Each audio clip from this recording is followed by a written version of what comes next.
Hello, it's Bobby aka Paginator, and today we're doing a slightly late mid-year book freakout tag.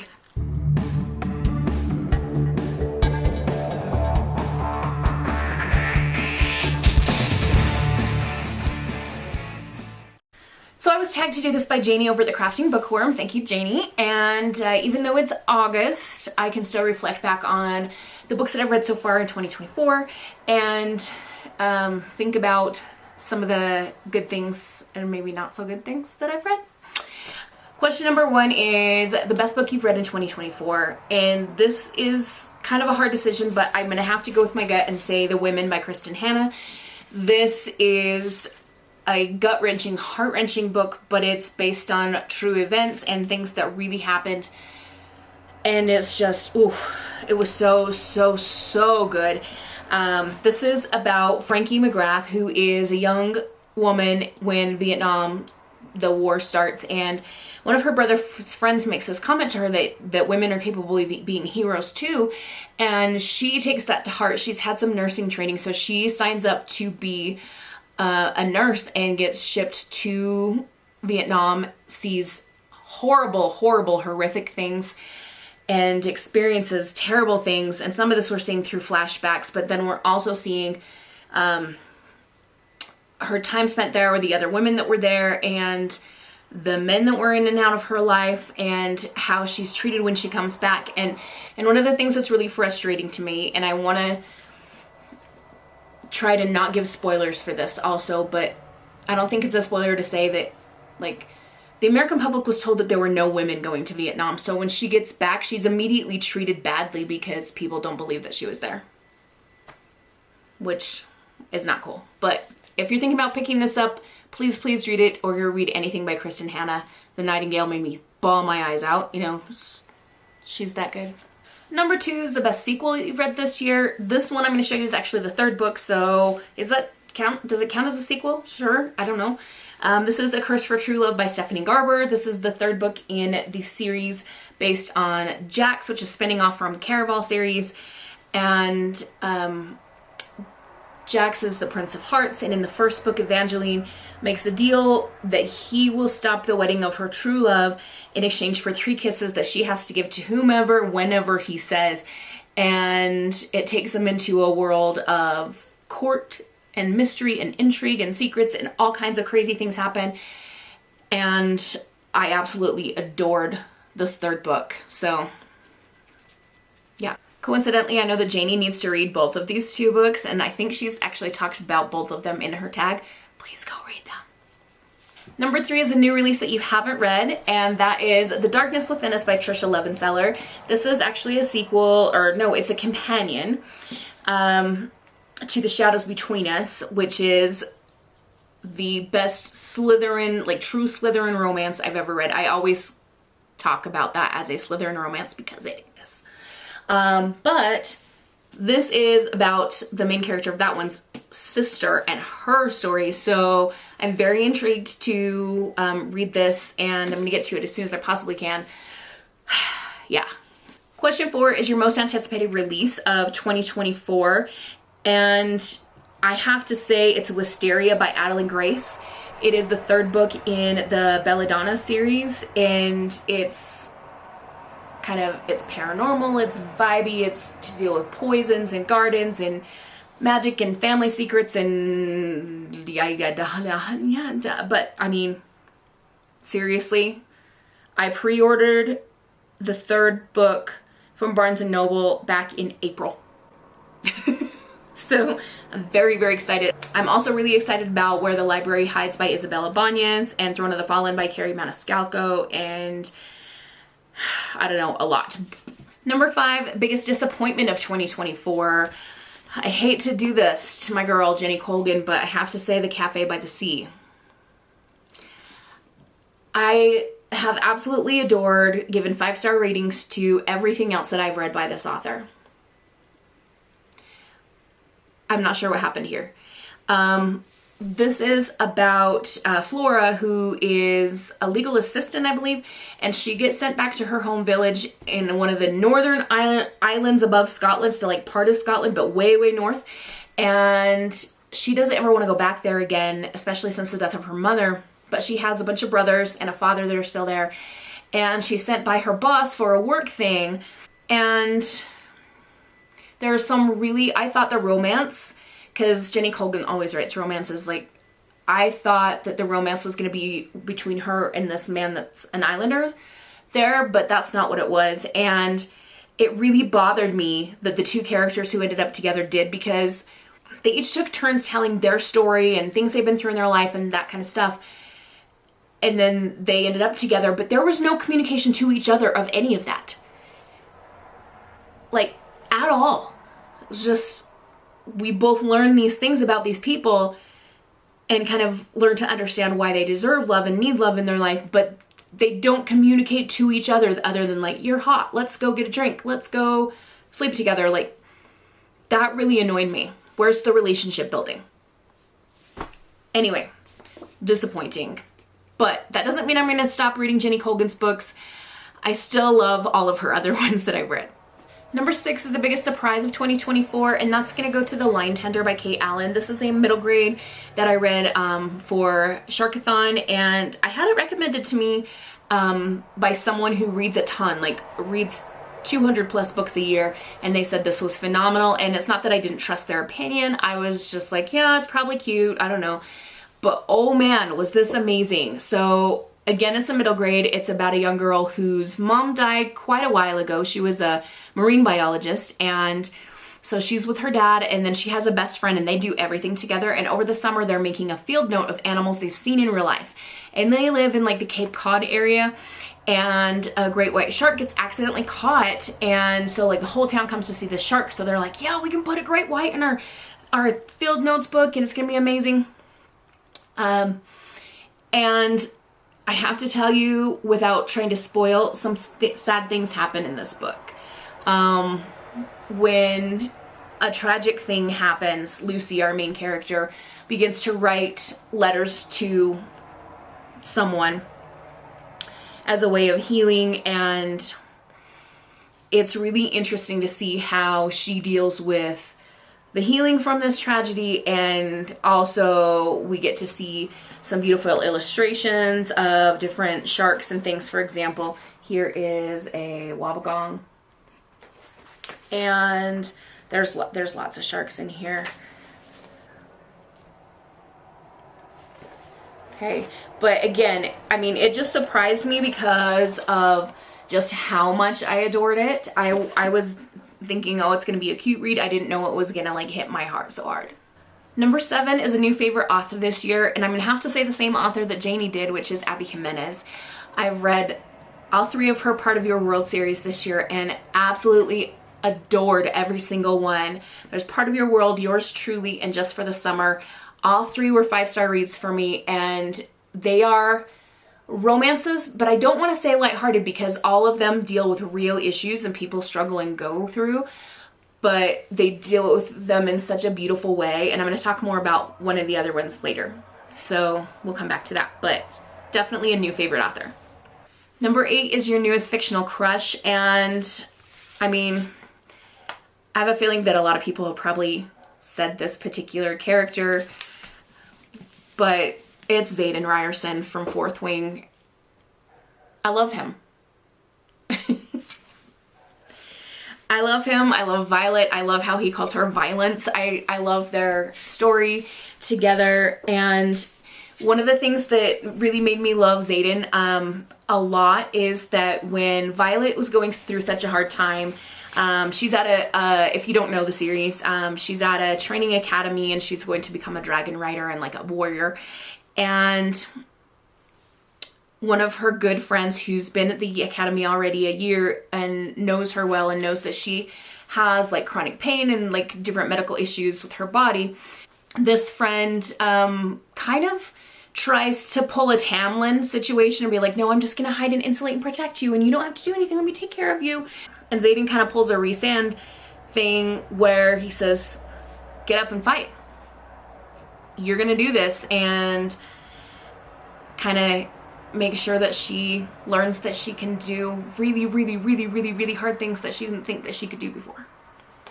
So I I think that's what really made me crush hard on him, is the way that he treats Violet once their relationship starts to develop. Number 9 is a new favorite character. This was tough, but I have to go with Vera Wong from Vera Wong's Unsolicited Advice for How to Get Away with Murder. Did I say that title right? Anyway, I'll pop a picture right up here. I listened to this on audio. I don't have the copy physically. When I was at a Bookstagrammer event recently, one of the booksellers mentioned that there is going to be another Vera Wong book coming out, and I'm very excited about that. So if you don't know, this book is a mystery.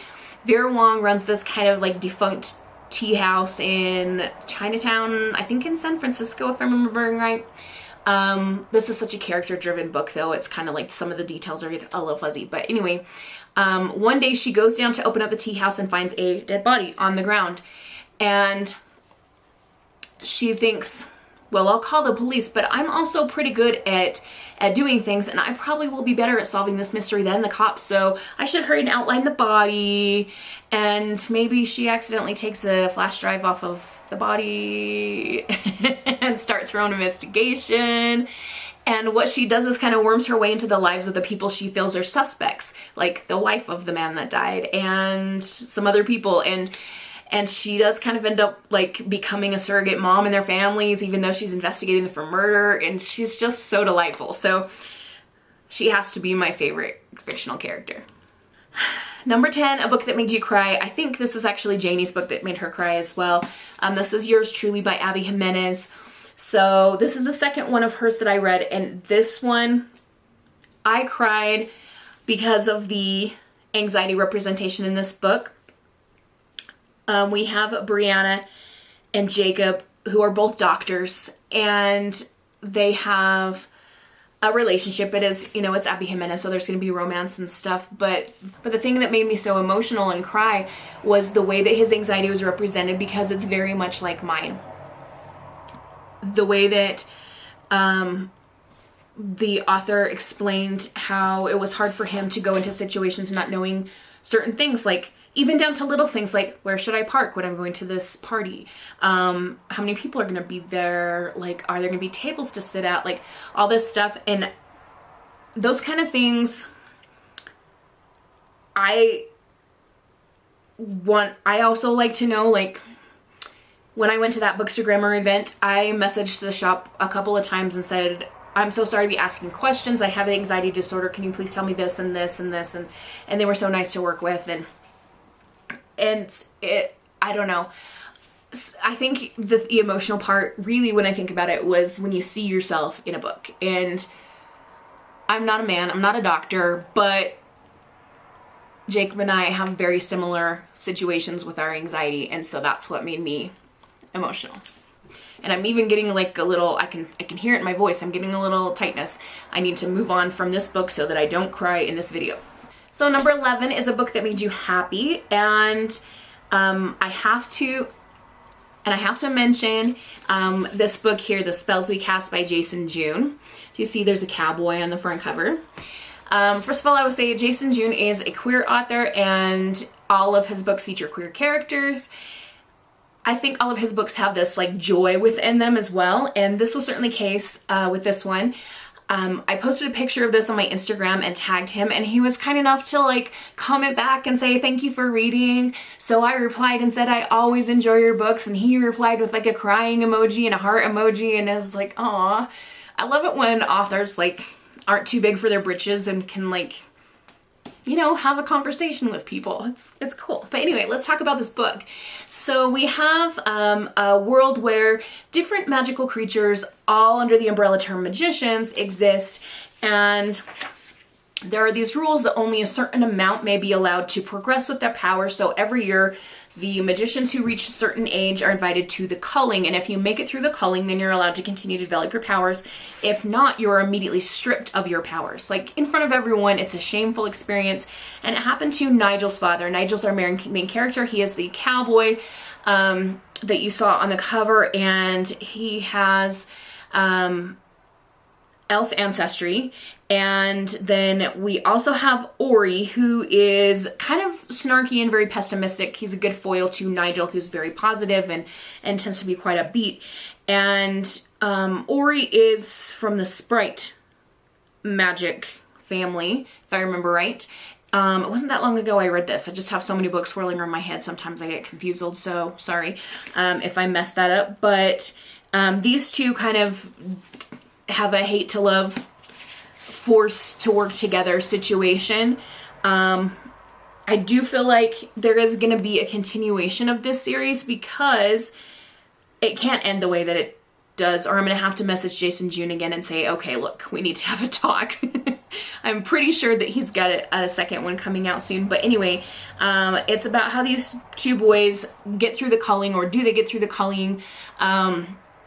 What's going to happen to the magical world when some secrets about what's going on start to come out. And so it's a little bit dystopian in the way that the main characters find out that there's some corruption within the ranks of what's going on with the adults in their world. So I will also tell you there is a battle scene in here at the end of the book that is epic, and holy crap, does some crazy things happen. So that's what I'm going to leave you with, just kind of pondering, make you curious. Go read this, or listen to it, or find it somewhere. Just read it. Number 12 is favorite book to movie adaptation. Sorry, I'm kind of squirrely in my chair today. It's really hot in this room. I have no air conditioning and I can't turn a fan on because it'll be noisy. But anyway, moving on. So the book to movie adaptation I've actually kind of struggled with recently. I haven't really seen anything that I absolutely really loved or even liked all that much. I got on Prime and started to watch the series adaptation of My Lady Jane. So I love that series so much. And people were saying, oh, the series is so great, you gotta watch it, you gotta watch it. And within 5 minutes, they dropped the F-bomb, and I'm like, wait a minute. That's not keeping with the tone of this series that these ladies wrote. Like, what the heck? I clicked out of it, and I don't know if I'm gonna go back and watch it. Something similar happened when Netflix released Good Girls Guide to Murder series adaptation a couple days ago. I had it like on the top of my to-do list, well, kind of second to the top. I was going to watch the women's gymnastics, and then I was going to go turn on Good Girls Guide to Murder, and I watched maybe 10 minutes of it, and I'm like, this is just not what I'm in the mood to watch, so I might try it again. I will say there is a book to movie adaptation that I'm really, really excited about coming out around Thanksgiving time, which is Wicked. Yay. There's another movie that I'm really excited about that's not a book to movie, but it's Beetlejuice 2. Have you guys seen the trailers? Oh, I'm so excited for that one. Also, while we're thinking about spooky things, when is Wednesday coming out, like the next season? Anyone know? I should probably just Google it, but you know. Okay, number 13, favorite video this year. And Janie said that meant like favorite movie that you've seen. I'm not sure what this has to do with books, but I don't know. Like I said, I haven't seen a whole lot recently that's been super good. Is there a movie that I've seen within 2024? Maybe A Family Affair with Zac Efron and Nicole Kidman. It's on Netflix, like cute little romancy movie. Number 14, the most beautiful book you've read this year. I have to give this to A River Enchanted by Rebecca Ross. Rebecca Ross, I mean, seriously, go read anything that she has written. The cover is not necessarily, I mean, it is pretty. The traditional cover, which I'll pop up a picture here, is also really, really pretty, but the beauty comes from the writing. This is a Scottish-ish clan-based society where we have an island divided into the east and the west, and they're rivals, and there are actually magical borders that they cannot cross. There's a lot of elemental magic. We have a character who was raised on the east side and was sent to the mainland to learn how to become a bard, and he comes back at the behest of his laird to try to help.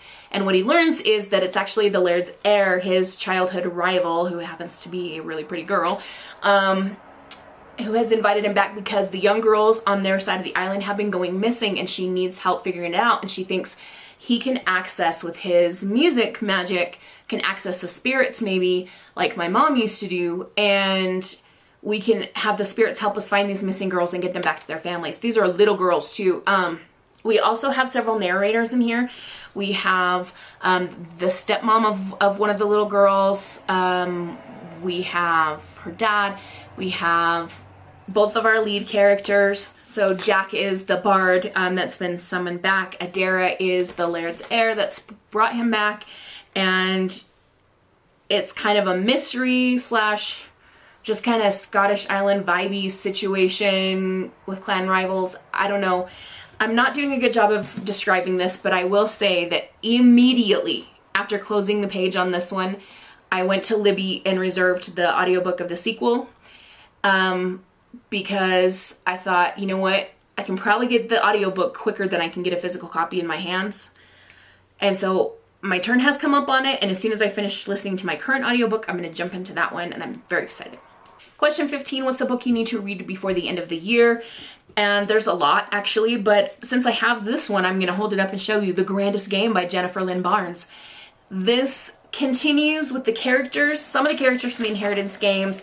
This is a new, like, kind of competition thing called The Grandest Game, and it is hosted by Avery Grahams, our main character from the Inheritance games. She is a billionaire. If you haven't read that series, please go read it. But Avery is a very young billionaire, and she inherited her billions from this old man, and he had 4 grandsons, and they're the Hawthorne brothers, and you know, they, along with Avery, are hosting this Grandest Game, and it offers a chance at fame and riches to 7 lucky players. So I'm going to read a little bit of the synopsis to you. Synopsis, that word.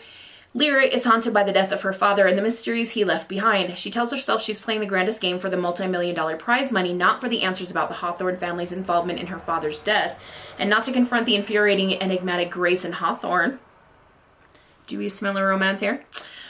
Who spurned her once before. Facing off against Lyra are Gigi, Grayson's half-sister, and a human ray of sunshine, who's determined to prove she's capable of more than anyone has given her credit for, and Rowan, who has very few morals, a dangerous and eclectic skill set, and no future unless he wins the game.